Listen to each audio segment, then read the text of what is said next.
Voilà, donc nous nous retrouvons avec cette image-là. Je vous l'explique un petit peu. Donc vous avez ici une partie, ce qu'on appelle une barre de transport, qui fait jouer le morceau. Voilà. On entend qu'il y a un bruit de base, c'est un métronome qui est là. Vous n'en avez pas vraiment besoin, donc vous pouvez l'enlever. Ça évitera d'avoir ce bruit-là sur votre morceau dans votre version finale. Ici, c'est quelque chose qui permet de jouer plusieurs fois en boucle une partie du morceau même avec rien du tout. Donc on peut le modifier, ceci. On peut regarder comment ça se passe. Si je mets le métronome, voilà, ça permet de mettre en boucle. Pour créer cette partie jaune, c'est facile, on n'a qu'à cliquer sur la partie du haut et l'allonger comme bon nous semble. Au milieu, il y a une partie d'affichage de données. Vous avez ici durée. C'est important de ne pas travailler avec la durée parce que nous on travaille avec des mesures. La durée en secondes n'est pas très intéressante pour nous et au contraire elle risque de nous poser des problèmes. Donc on travaille avec mesure. Voilà. On a une tonalité au passage, là je vais pouvoir, ré mineur. Donc c'est important, on va choisir des loops, après des samples, des échantillons de musique. Tout ça c'est plusieurs mots pour dire des échantillons de musique qu'on va placer ici. Ici il dit faire glisser les boucles Apple Loops ici. Donc où c'est qu'on va aller les chercher ces Apple Loops? On va aller les chercher en cliquant sur ce looping ici, les loops, voilà, sur le looping.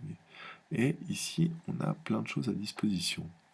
Vous avez vu, il y a gamme mineure en haut, et je regarde la tonalité, ré mineur, ça marche si j'étais en do majeur. Si j'étais en do majeur, comme ça, alors on ne peut pas changer en cours de projet. Voilà.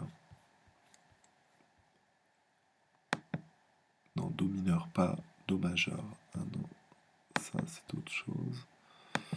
Voilà. Ok, donc je suis en do majeur, donc je me mets en do majeur aussi. Je vais commencer par choisir une batterie. Cette batterie, je cherche, qu'est-ce que je regarde? Live Edge. Super, ça me plaît beaucoup. Donc, au passage, je vois que je suis sous seconde là, donc je me remets sous mesure. Voilà. Et là, je me dis, le travail exige que j'ai 4 mesures de musique par partie. Donc, ma batterie, je dois la dédoubler. Pour cela, je vais cliquer sur Alt sur le clavier et ensuite cliquer sur la loop, donc la boucle ou l'échantillon de musique, et je déplace, ça me le dédouble. Première mesure, deuxième mesure, troisième mesure, quatrième mesure. Ok.